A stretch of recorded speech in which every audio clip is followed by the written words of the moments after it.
I politely asked my daughter-in-law not to smoke in the room because I was recovering from surgery.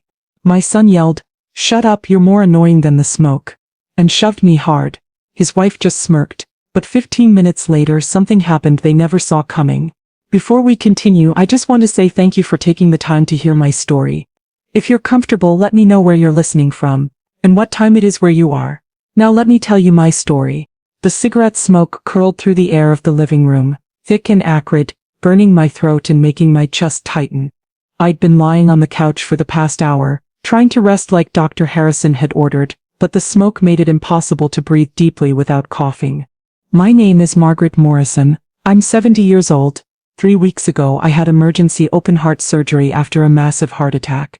The surgeon had been very clear about my recovery instructions. No stress, no physical exertion, absolutely no exposure to cigarette smoke. My lungs needed to heal. My heart needed to strengthen. I needed complete rest for at least 6 weeks. But my daughter-in-law Christina was smoking in the living room where I was supposed to be resting, and she didn't seem to care that every breath I took was painful. I'd been living with my son David and his wife for 2 weeks now, ever since I was released from the hospital. David had insisted I couldn't go home alone, that I needed round-the-clock care during my recovery. I'd sold my house, the house I'd shared with my late husband Robert for 35 years, and moved into their guest room with the understanding that this was temporary, just until I was strong enough to live independently again. Now I was beginning to wonder if that had been a mistake. "Christina, dear," I said as politely as I could manage, my voice weak from the surgery and the smoke. "Could you please smoke outside?" The doctor said. "I'm not supposed to be around cigarette smoke. It's dangerous for my recovery." Christina, a thin woman of 35 with bleached blonde hair and a perpetual sneer, took a long drag on her cigarette and looked at me with cold eyes. "It's my house," she said flatly. "I'll smoke where I want." "I understand," but the doctor was very clear. "I don't care what the doctor said." I heard heavy footsteps from the hallway. My son David appeared, his face already red with anger. At 42 he looked older than his years, with thinning hair and the bloated face of someone who drank too much. He'd changed so much since seeing Christina 2 years ago. The kind, thoughtful son I'd raised had been replaced by this angry stranger. "What's the problem now?" he demanded. "I just asked Christina if she could smoke outside," I said quietly. The doctor said, "Shut up." David's voice was a roar that made me flinch. "You're more annoying than the smoke, always complaining, always making demands. This is our house, and if Christina wants to smoke, she'll smoke." "David, I'm just trying to follow doctor's orders." He crossed the room in 3 steps and shoved me hard. His hands hit my shoulders and I fell back against the couch, my chest exploding in pain where the surgical incision was still healing. The impact knocked the breath out of me, and for a terrifying moment I thought my sternum might have cracked open. I clutched my chest, gasping, tears springing to my eyes from the pain and shock. My own son had just physically assaulted me while I was recovering from major heart surgery. Christina smirked, took another long drag on her cigarette, and deliberately blew the smoke in my direction. "Pathetic," she muttered. David and Christina walked out of the room, and I heard them laughing in the kitchen.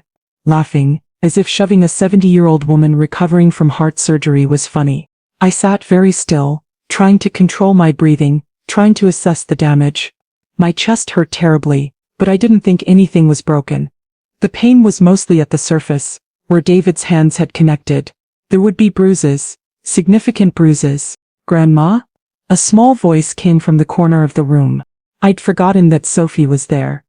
David's daughter from his first marriage. My granddaughter, 16 years old, with her mother's gentle eyes and frightened expression.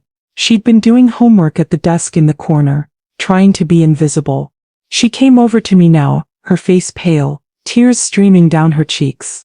"Grandma, are you okay? Should I call 911? I reached out and took her hand, squeezing it gently even though the movement hurt my chest. "No, sweetheart. I'm fine." "You're not fine. He pushed you. Dad pushed you really hard." And Christina just laughed. Sophie's voice broke. "I hate them. I hate what he's become." I looked at my granddaughter, really looked at her, and saw the fear and sadness in her eyes. "Sophie, how long has your father been like this?" "Since he married her. Since Mom died." She said it quietly, glancing toward the kitchen to make sure they couldn't hear. "He's different now. Mean. Especially to you and me." "Your mother died?" Sophie, I thought she left. That's what David told everyone. Sophie shook her head. That's what he wanted people to think. But Grandma, Mom died in a fall, down the basement stairs. Right after she told Dad she wanted a divorce. The room seemed to tilt. When was this? 3 years ago. I was 13. The police said it was an accident, that she just fell. But Grandma, Sophie's voice dropped to a whisper. I saw them arguing at the top of the stairs. I heard Mom say she was leaving, taking me with her, and that Dad would never see us again. Then I heard her scream. When I ran to the hallway, she was at the bottom of the stairs and Dad was at the top, just standing there. My blood ran cold. Did you tell the police this? I tried. But Dad said I was confused, that I was traumatized, that I didn't really see what I thought I saw, and the police believed him. The grieving husband. They ruled it an accidental fall. I pulled Sophie into a careful hug, mindful of my surgical incision. Oh sweetheart, I'm so sorry, I had no idea. No one did. Dad said if I kept saying he pushed her, he'd send me away to a mental hospital. He said no one would believe a crazy teenage girl. So I stopped talking about it. We sat together for a moment, and I understood with perfect clarity that I was in serious danger. David had killed before. He would kill again, and I was vulnerable, weak from surgery, isolated in his house with no one to protect me except a traumatized 16-year-old girl. Sophie, I need you to go to your room now, I said quietly. I need to make some phone calls. Can you do that? Are you going to call the police? Not yet, but I'm going to get help. I promise. Just go to your room and stay there, okay? After Sophie left, I struggled to my feet, every movement sending fresh waves of pain through my chest. I made my way slowly to the guest bedroom where I was staying and locked the door behind me. My hands were shaking as I pulled out my cell phone. The first call I made was to Thomas Gardner, my late husband's best friend. Thomas was 72, a retired police chief who'd known David since he was a baby. Thomas, I need your help, I said when he answered. David just assaulted me. There was a long pause.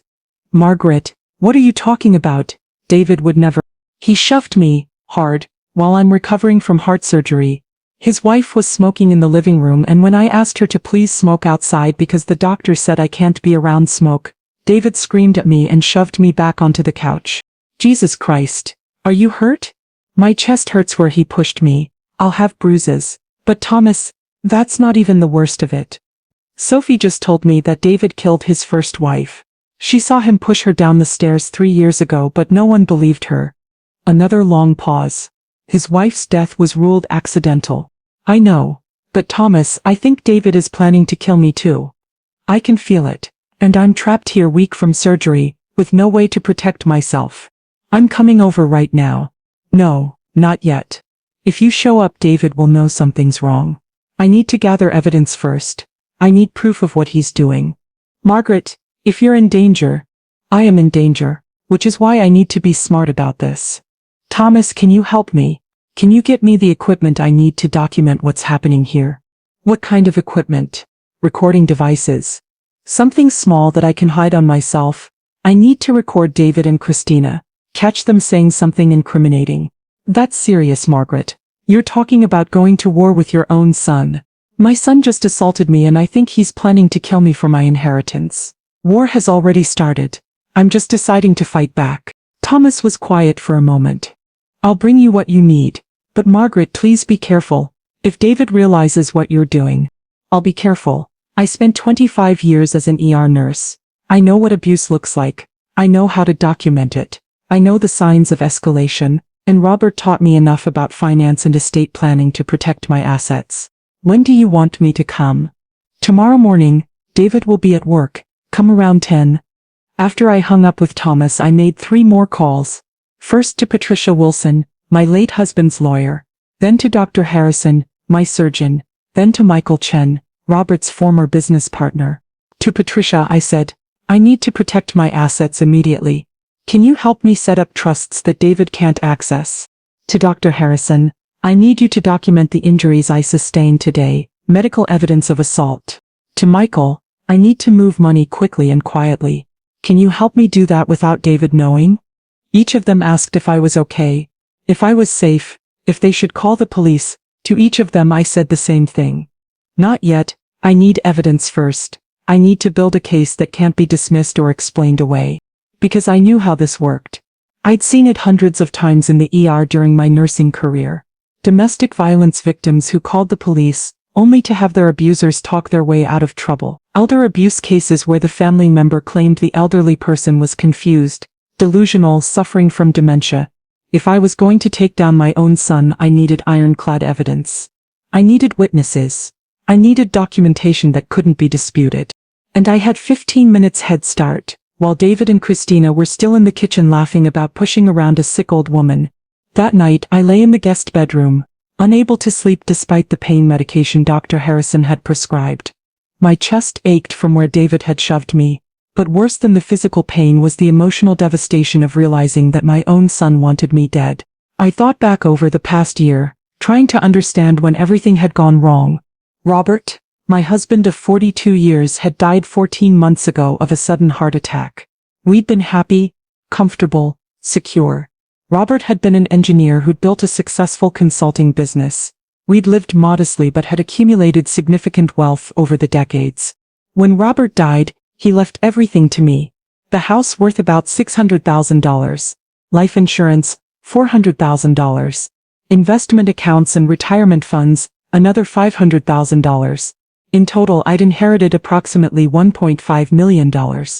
David had been attentive at first after his father's death. Helpful, concerned, he'd offered to help me manage my finances, to make sure I was handling everything correctly. I'd appreciated his concern but politely declined. Robert had taught me well. I knew how to manage money, how to protect assets, how to plan for the future. But David had been persistent. Mom, you shouldn't have to deal with all this alone. Let me help you. Let me take some of the burden off your shoulders. He'd pressured me to give him power of attorney. Just in case something happened, I'd refused. He'd suggested I move in with him and Christina for safety. I'd declined, wanting to stay in my own home where I had memories of Robert. Then 3 weeks ago I'd had the heart attack, massive. Unexpected, I'd barely survived. When I woke up after the surgery, David was there, concerned, loving the son I remembered. Mom, you can't go home alone after this, he'd said. You need someone to take care of you 24/7 for at least 6 weeks. Come stay with Christina and me. We have plenty of room, we'll take care of you. I'd been weak, scared, in pain. The doctors agreed I couldn't live alone during recovery, so I'd agreed. David had immediately suggested I sell my house. You won't be going back there for months anyway. Mom, and managing a house while you're recovering would be too stressful. Sell it now, put the money in the bank, and you can find a new place once you're fully recovered. It had seemed logical at the time. I'd sold the house quickly, a cash buyer who paid $600,000. The money was now sitting in my checking account, along with the other assets Robert had left me. Now I understood. David had isolated me, gotten me dependent on him, and positioned himself to access my money. All he needed was for me to sign over power of attorney, and he'd have complete control of my $1.5 million estate. And if I refused to sign, he'd simply kill me and inherit everything as my only child. I got out of bed carefully, every movement sending pain through my healing sternum, and went to my laptop. I pulled up my bank accounts, my investment accounts, my insurance policies. Everything was in my name alone. David had no legal access to any of it. Yet, I opened my email and sent carefully worded messages to Patricia, my lawyer, outlining exactly what I wanted done with my assets. Trusts that David couldn't touch. Beneficiary changes. Estate plan modifications. Then I documented everything that had happened today. The time Christina started smoking. My polite request. David's violent reaction. The exact words he'd used. The force of the shove. The pain in my chest. I took photos of my chest where bruises were already forming. Dark purple marks where David's hands had connected with my surgical scar. I was building a case. Piece by piece. Evidence by evidence. Because I'd learned something in 25 years of ER nursing. Abusers escalate. They don't stop. They don't get better. They only get worse until someone stops them. And I was going to stop David before he killed me like he'd killed his first wife. The next morning I waited until David left for work. He barely acknowledged me, just grabbed his briefcase and walked out without a word. Christina was still asleep. She rarely got up before noon. Thomas arrived at exactly 10 o'clock. I let him in quickly and led him to the guest bedroom where we could talk privately. Jesus, Margaret, he said, looking at my face. You look terrible. I feel worse, but I need to focus. Did you bring what I asked for? He pulled a small bag from his jacket. Recording device. It's a button camera. Looks like a regular button, but it records audio and video. Battery lasts about 8 hours. And this? He pulled out a small device that looked like a pen, another recorder. Audio only but higher quality. You can clip it in your pocket. Will these hold up in court? In this state, you only need one-party consent for recording. As long as you're present, and you consent to recording the conversation, it's legal. But Margaret, are you sure about this? Recording your own son? My son assaulted me yesterday. My granddaughter told me he murdered his first wife. Thomas, I'm not just gathering evidence for a lawsuit. I'm gathering evidence for a murder investigation. His face went pale. You really think David killed his first wife? Sophie saw it happen. He pushed her down the stairs, but no one believed a 13-year-old girl, especially when the grieving husband was so convincing. I was still on the force when that happened. I remember the case. There were some irregularities, but not enough to warrant a full investigation. The medical examiner ruled it consistent with an accidental fall. Because no one was looking for murder. But Thomas, if David killed once and got away with it, he'll kill again, and this time the target is me. Thomas sat down heavily on the bed. What do you need from me? I need you to reopen the investigation into his first wife's death. Quietly. Don't let David know you're looking into it. But see if there's anything that was missed the first time. And the recordings. I'm going to wear these devices and document everything David and Christina say. I need to catch them planning my murder. Because I know that's what they're doing. How do you know? Because I'm a post-surgical heart patient sitting on $1.5 million who's currently living in their house and refusing to sign power of attorney. I'm an obstacle to money they desperately need. And obstacles get removed. Thomas helped me set up the recording devices. The button camera went on my cardigan, positioned to capture both audio and video. The pen recorder went in my pocket as backup. Be careful, he said as he left. And Margaret, if things escalate, if you feel you're in immediate danger, call 911. Don't try to be a hero. I'm not trying to be a hero, I'm trying to survive. Over the next few days, I wore the recording devices constantly. I documented everything. Christina smoking in the house despite my requests to stop. David's angry outbursts whenever I asked for anything. Their whispered conversations that stopped abruptly when I entered a room.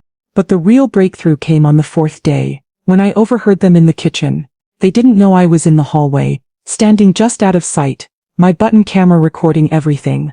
Your mother is sitting on over $1 million and we're drowning in debt. Christina's voice was shrill with frustration. When is she going to sign the power of attorney?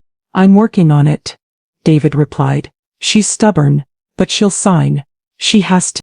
What if she doesn't? What if she refuses? Then we move to plan B, which is the same thing that worked with Amy. An accident. Falls happen all the time, especially with elderly post-surgical patients. No one would question it. My blood turned to ice. Amy had been David's first wife. Sophie's mother, the woman he pushed down the stairs, and now he was planning to do the same to me. When? Christina asked. We need her to sign the power of attorney first. Once we have access to her accounts, we give it 2 weeks to transfer money around, make it look legitimate, then the accident happens. And if she won't sign, then the accident happens sooner and we deal with the inheritance process. It'll take longer, but I'm her only child. I'll inherit everything anyway. 2 weeks, Christina said. I can't wait 2 weeks. The foreclosure notice came today. We have 30 days before they take the house. What? David's voice rose in panic. I've been hiding the notices, but David, we're out of time. The bank is foreclosing on the house. We need your mother's money, and we need it now. I heard something slam David's fist on the counter, probably. Then we move faster. We get her to sign this week, and the accident happens next week. We don't have a choice. I backed away quietly, my heart pounding so hard I thought it might give out. They were planning to kill me, within a week, and I had it all on video. That evening Sophie came to my room after David and Christina went out to dinner. Grandma, I need to tell you something, she said, her voice shaking. I overheard Dad and Christina talking. They're planning something bad. I know, sweetheart. I heard them too. You did? I showed her the button camera. I've been recording everything for the past 4 days. Sophie's eyes widened. You're gathering evidence? Yes. Against your father, against Christina, for what they did to your mother and for what they're planning to do to me. They're going to kill you, aren't they? Just like they killed Mom. I pulled Sophie into a hug. They're going to try, but I'm not going to let that happen. Sophie, I need to ask you something important. Are you willing to testify against your father, about what you saw happen to your mother? She pulled back, tears streaming down her face. He's my dad. I know, and this is an impossible situation. But Sophie, your father killed your mother, and he's planning to kill me, and if we don't stop him, he might hurt you too someday. He already does hurt me, not like he hurt you.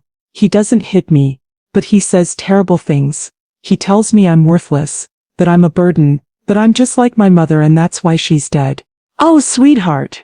I'll testify, Sophie said, her voice growing stronger. I'll tell the truth about what I saw, about what he is. Because you're right, Grandma.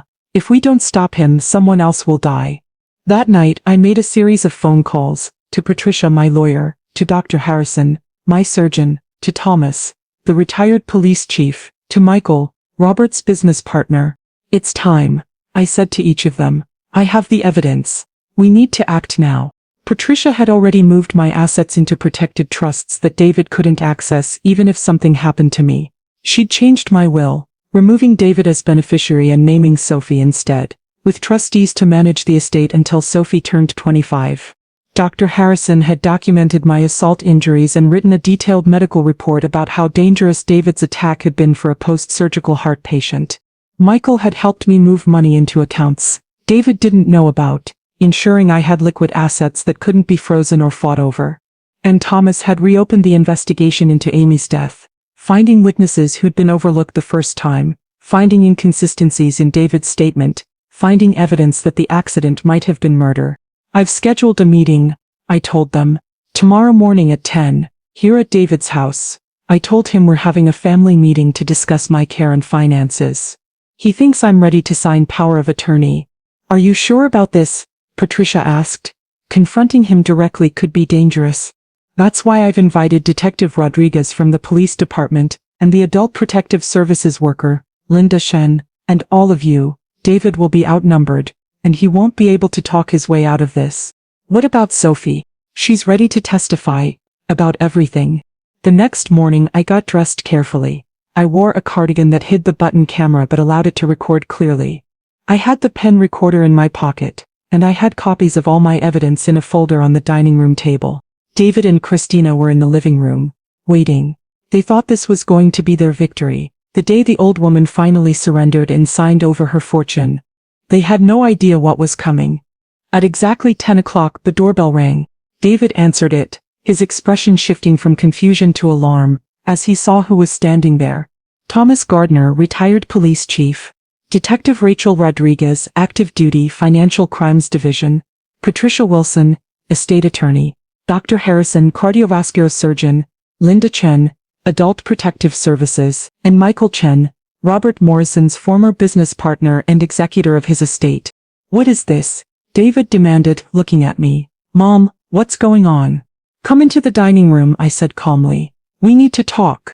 Everyone filed into the dining room and took seats around the table. David and Christina sat on one side, looking increasingly nervous. I sat at the head of the table, flanked by my team. David. Christina, I began, my voice steady despite my racing heart. We're here to discuss some very serious allegations. Allegations? David tried to sound outraged. Mom, what are you talking about? I'm talking about the fact that you assaulted me 5 days ago. That you've been trying to coerce me into signing power of attorney. That you forged my signature on financial documents, and that you've been planning to murder me for my inheritance. The room went dead silent. That's insane, David said, his voice rising. Mom, you're clearly not well. This is exactly why you need someone to manage your affairs. I'm of perfectly sound mind, I interrupted. Dr. Harrison, would you like to confirm that? Dr. Harrison pulled out a folder. I've had Mrs. Morrison evaluated by 3 independent neurologists over the past week. All 3 confirm she's cognitively intact, fully competent and capable of managing her own affairs. Then she's lying. Christina burst out. She's making this up because she's a bitter old woman who— I have recordings, I said quietly. David's face went white. I pulled out my phone and played the audio. David and Christina's voices filled the room, clear and damning. Your mother is sitting on over $1 million and we're drowning in debt. I'm working on it. She's stubborn, but she'll sign. What if she doesn't? Then we move to plan B. The same thing that worked with Amy. An accident. Falls happen all the time, especially with elderly post-surgical patients. Christina jumped up from her chair. That's illegal. You can't record us without our consent. In this state, one-party consent is sufficient, Patricia said calmly. As long as Mrs. Morrison was present and consented to the recording, it's perfectly legal and admissible in court. You can't prove anything, David said, but his voice had lost its strength. Actually, we can prove quite a lot, Detective Rodriguez said, speaking for the first time. She was a woman in her 40s with sharp eyes and a no-nonsense demeanor. We have recordings of you planning to murder your mother for financial gain. We have medical documentation of assault. We have evidence of forged financial documents. Mr. Morrison, these are very serious charges. I never forged. You forged your mother's signature on power of attorney documents, Patricia said, pulling papers from her briefcase. I have the originals here. Your signature is notarized, but Mrs. Morrison's is not, because she never signed them. You did. I watched my son's face as he realized the walls were closing in. He looked at Christina, who was pale and trembling, then back at me. Mom, please, I'm your son. You can't do this to me. You stopped being my son when you put your hands on me, I said, when you planned to kill me just like you killed Amy. I didn't kill Amy, that was an accident. Was it? Thomas spoke up, because I've reopened the investigation into your first wife's death, and we've found some very interesting inconsistencies in your original statement. You can't do that. That case was closed. I can reopen any case if new evidence comes to light. And we have new evidence. Sophie appeared in the doorway. She'd been waiting in her room, but now she walked into the dining room and stood beside me. I'm the new evidence, she said, her voice shaking but determined. I saw what happened to my mother. I saw Dad push her down the basement stairs. I was 8 years old and I saw him murder her. David lurched to his feet. Sophie, you don't know what you're saying. You were a child. You were confused. I wasn't confused. Mom said she was leaving you, taking me with her, and that you'd never see us again. You grabbed her at the top of the stairs. You pushed her. I saw her fall, and when I screamed, you told me that if I ever told anyone what I saw, you'd send me away to a mental hospital and I'd never come home. That's not— I would never— You said no one would believe a crazy little girl. Sophie continued, tears streaming down her face. And you were right. When I tried to tell the police, you convinced them I was traumatized and confused. But I wasn't. I knew exactly what I saw.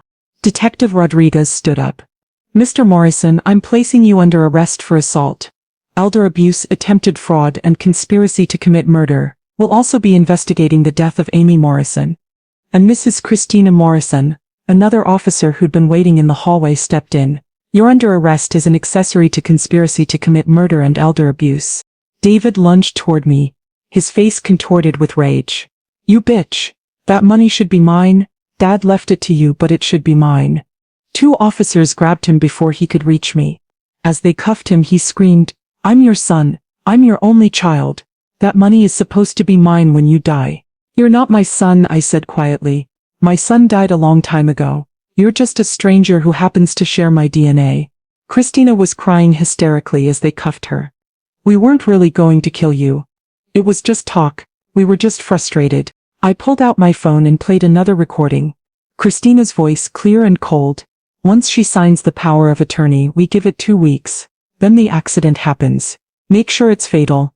No point in having a vegetable we have to take care of. Just talk? I asked.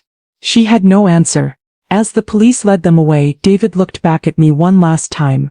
You'll regret this. I'm your son. You can't just throw me away. I'm not throwing you away, David. You threw yourself away when you chose money over family. When you chose murder over love. When you became the kind of man who'd kill his own mother for an inheritance. After they were gone, I sat down heavily in my chair, suddenly exhausted. The adrenaline that had sustained me through the confrontation was wearing off, leaving me shaky and weak. Dr. Harrison checked my vital signs. Your blood pressure is elevated, which is expected. But Mrs. Morrison, you did it. You're safe now. Is she? Linda from Adult Protective Services asked. What about retaliation? If David makes bail? He won't? Detective Rodriguez said. Not with multiple charges including conspiracy to commit murder. And we have enough evidence to keep him locked up pending trial. What happens to Sophie?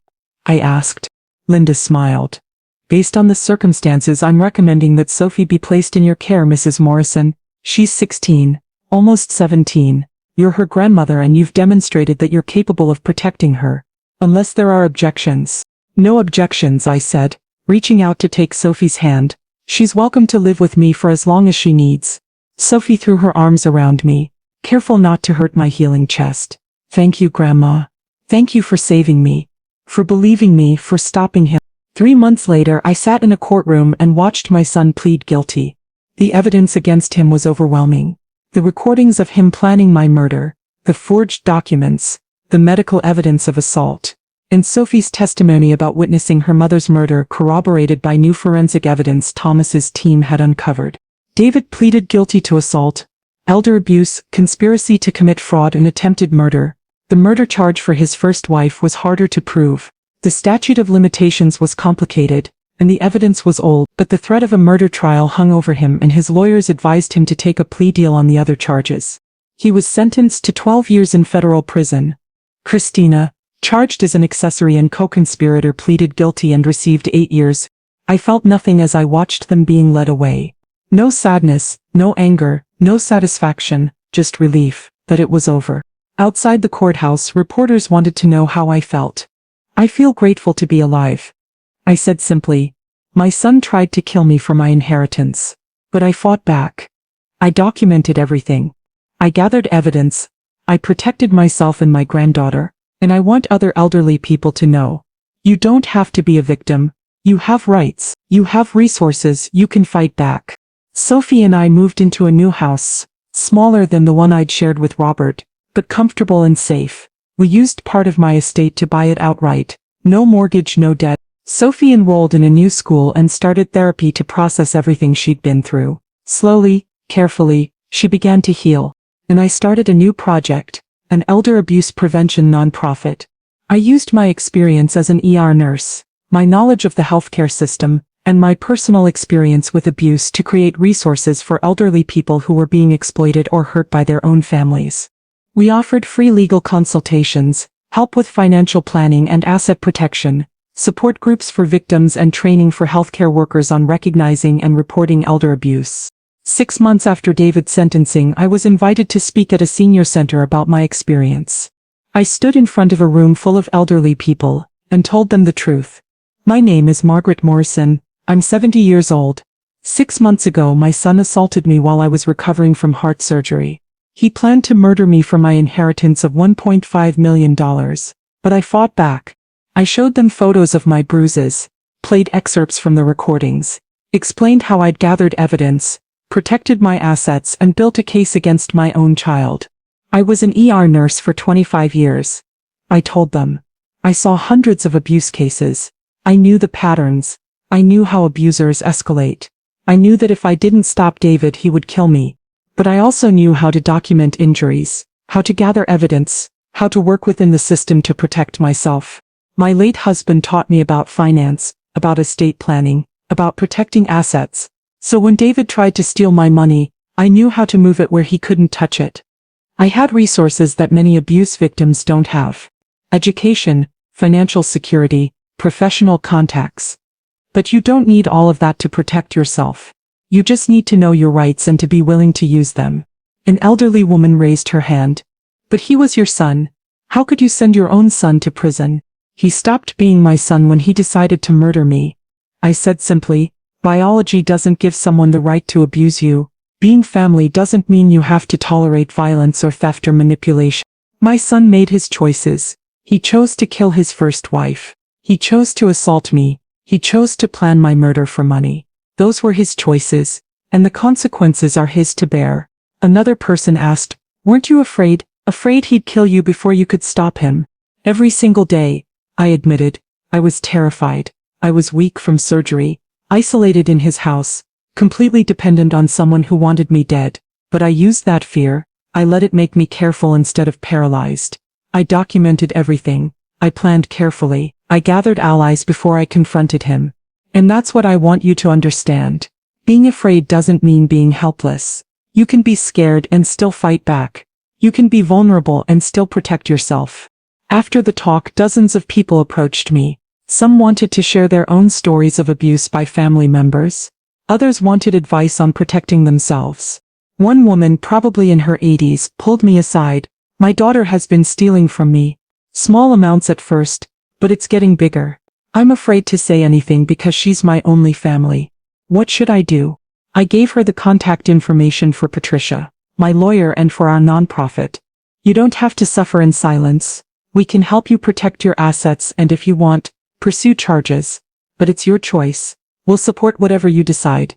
Another man told me his son had forged his signature on a reverse mortgage. I didn't even know until the bank started foreclosure proceedings. My son said he did it to help me, but he took all the money and now I'm losing my house.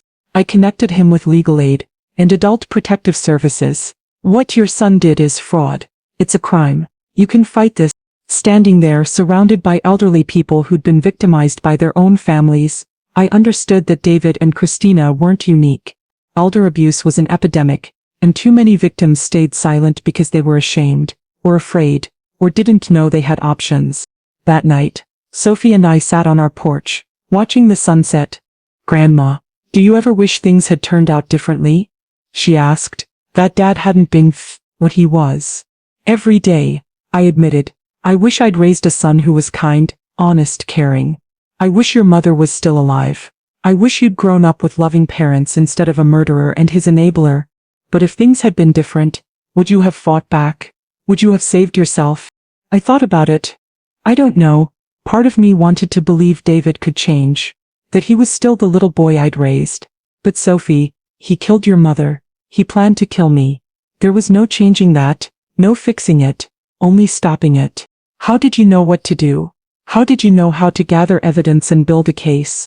25 years in the ER taught me to recognize abuse, to document injuries, to preserve evidence. Your grandfather taught me about money and legal protection, and fear taught me to be strategic instead of reactive. Do you think Dad will ever understand what he did wrong? No. People like David, narcissists, abusers, murderers, they don't think they're wrong, they think they're entitled. David believed he deserved my money simply because he was my son. He believed he had the right to take it by any means necessary, including murder. That's terrifying. Yes, but it's also liberating in a strange way. Once I accepted that David was beyond redemption, I could focus on protecting myself instead of trying to fix him. Sophie was quiet for a moment. "I'm glad you fought back, Grandma. I'm glad you didn't let him win." "So am I, sweetheart. So am I." 1 year after David's imprisonment, I received a letter from him. It had been opened and read by prison officials before being forwarded to me. Standard procedure for mail from inmates. I almost threw it away without reading it, but curiosity got the better of me. The letter was short. "Mom, I've had a lot of time to think in here. My lawyer says I won't be eligible for parole for at least 8 years. That's a long time to reflect on my choices. I want you to know that I understand why you did what you did. I was planning to kill you. There's no denying that. The recordings don't lie. But I want you to understand something too. I didn't start out wanting to hurt you. I started out just wanting the money. Dad left you everything and I got nothing. That felt unfair. You were old, you didn't need all that money, and I had debts, had a life to live. It started with just wanting you to share. Then it became wanting you to give me power of attorney. Then when you refused, it became wanting you gone. I don't expect you to forgive me. I don't even expect you to respond to this letter. I just wanted you to know that I understand what I became, and I'm sorry for it. David. I read the letter 3 times, trying to feel something: sadness, anger, forgiveness. But I felt nothing. The man who wrote this letter was a stranger to me. My son, the real David, the one I'd raised and loved, had died long ago. This person in prison was just wearing his face. I didn't respond to the letter. There was nothing to say. Instead, I folded it up, put it in a file with all the other evidence from the case, and returned to my work. Because there were other elderly people who needed help. Other families destroying themselves over money and inheritance. Other victims who needed to know they could fight back. 2 years after the arrests, our nonprofit had helped over 300 elderly abuse victims. We'd recovered millions of dollars in stolen assets. We'd helped prosecute dozens of abusers. We'd saved lives. And I'd found my purpose. I'd spent 25 years as an ER nurse, healing bodies. Now I was spending my retirement years healing families. Or at least protecting victims from toxic families. It wasn't the retirement I'd planned. I'd imagined traveling with Robert, spoiling grandchildren, living quietly.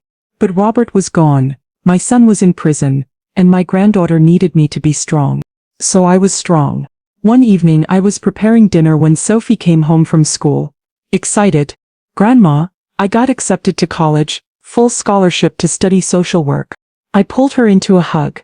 "Oh, sweetheart. I'm so proud of you. I want to do what you do," she said. "Help people who are being hurt by their families. Make a difference. You showed me that even when terrible things happen, you can turn them into something good. You're going to be amazing at it.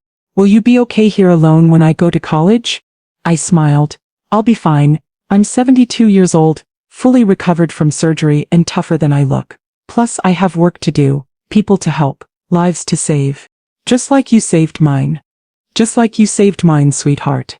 You were the one who told me the truth about your mother. You gave me the courage to fight back. We saved each other." That night, I sat on my porch with a cup of tea, thinking about everything that had happened. My son had tried to kill me for money. He'd assaulted me while I was weak and vulnerable. He'd planned my murder with his wife, discussing it casually like they were planning a vacation. But I'd fought back. I'd used every skill I had, medical knowledge, financial literacy, investigative ability to protect myself and Sophie. And now 2 years later I was thriving. Sophie was thriving. We'd built a new life from the ashes of our family's destruction. I thought about all the elderly people I'd helped through the nonprofit. The woman whose son was stealing her social security checks. The man whose daughter had forged a new will, leaving everything to herself. The couple whose grandson had moved in and refused to leave, threatening them when they asked him to go. All of them had felt helpless, trapped, afraid to fight back against family members. But we'd shown them they had power. They had rights. They had resources. Just like I'd had power when David attacked me. I just had to remember it and use it. My phone rang. It was Thomas. "Margaret, I thought you'd want to know. The investigation into Amy's death has been officially reopened. We have enough new evidence to pursue murder charges against David." "Will it stick?" "Probably." Sophie's testimony, combined with the forensic re-examination and David's own recorded statements about what worked with Amy, gives us a strong case. He's already in prison, so this would just add to his sentence. But more importantly, it would give Amy justice, and give Sophie closure. "Do it," I said. "Amy deserves justice. And Sophie deserves to know that her mother's death is finally being treated as the murder it was." After I hung up, I sat for a long time, thinking about Amy, a woman I'd barely known, who died 3 years ago at the hands of my son, a woman whose daughter had witnessed the murder and been silenced by fear and manipulation. If I'd known then what I knew now, could I have saved her? Probably not. I hadn't known what David was capable of. Hadn't seen the signs, hadn't understood that my son was a murderer, but I understood now, and I'd make sure no other family went through what ours had. No other elderly person would be victimized by children who saw them as obstacles to inheritance. Because I'm Margaret Morrison. I'm 72 years old. I'm a survivor of elder abuse and attempted murder. And I want every elderly person in this country to know, you are not helpless. You are not powerless. You are not victims. You have rights. You have resources. You have worth that has nothing to do with your bank account. And if your own family tries to hurt you, tries to steal from you, tries to kill you, you have the right to fight back. My son thought I was just a weak old woman recovering from surgery. He thought I'd be easy to manipulate, easy to control, easy to kill. He was wrong. Because before I was a patient, I was a nurse. Before I was vulnerable, I was strong. Before I was his victim, I was his mother, and I knew him better than he knew himself. I saw the monster he'd become. I documented his crimes. I gathered my allies. And I took him down. Not because I stopped loving him, but because I started loving myself more than I feared hurting him. That's the lesson I want every abuse victim to learn. Loving yourself isn't selfish. Protecting yourself isn't cruel. Fighting back isn't wrong. Sometimes the most loving thing you can do is refuse to be a victim. Sometimes the bravest thing you can do is say no more. And sometimes the only way to save yourself is to let go of the people who are trying to destroy you, even if they're your own children. I let go of David the moment he shoved me. And in doing so, I saved my own life. 3 years after that terrible day when David assaulted me, I stood in front of a congressional committee, testifying about elder abuse. My son tried to murder me for my inheritance. I told the assembled lawmakers, he's not unique. Every year, thousands of elderly Americans are abused, exploited, and murdered by their own family members. We need stronger laws, better protections, more resources for victims, mandatory reporting requirements for financial institutions, harsher penalties for perpetrators. Because the current system failed me. It failed my daughter-in-law Amy, who was murdered by my son 3 years before he tried to kill me. It failed my granddaughter Sophie, who witnessed her mother's murder and wasn't believed. The system only worked because I had resources, money, education, professional contacts. But most elderly abuse victims don't have those advantages. They're isolated, poor, scared, and alone. We need to do better. We must do better. The committee listened. Some seemed moved. Others looked bored. But the testimony was recorded. It became part of the public record. It was cited in news articles and advocacy campaigns. And slowly, gradually, things began to change. New laws were passed. New protections were enacted. New resources were funded. It wasn't enough. It would never be enough. But it was something. And something was better than nothing. Sophie graduated from college with honors, got her master's in social work, and joined our nonprofit full-time. Together, we expanded the organization, opening offices in 3 states, helping thousands of victims. David served his full sentence without parole. The murder charge for Amy's death was added to his record, though it didn't extend his prison time significantly. When he was released after 12 years, he moved across the country. I heard he remarried to a woman with money. I hoped she was smarter than I'd been. I hoped she saw the warning signs. I hoped she protected herself. But I didn't reach out to warn her. That wasn't my responsibility anymore. Christina served 8 years and was released. I heard she moved back to her home state, got a job as a waitress, lived quietly. I never saw either of them again. And I was fine with that. Because I'd learned something important. Family is what you make it. Biology doesn't obligate you to tolerate abuse. And sometimes the strongest thing you can do is walk away from people who hurt you, even if you share their DNA. Now at 75, I sit on my porch with Sophie. Now a confident woman of 19, about to start her graduate program, and I think about everything we've survived. Grandma, Sophie says, do you ever regret fighting back? Ever wish you'd just let it go?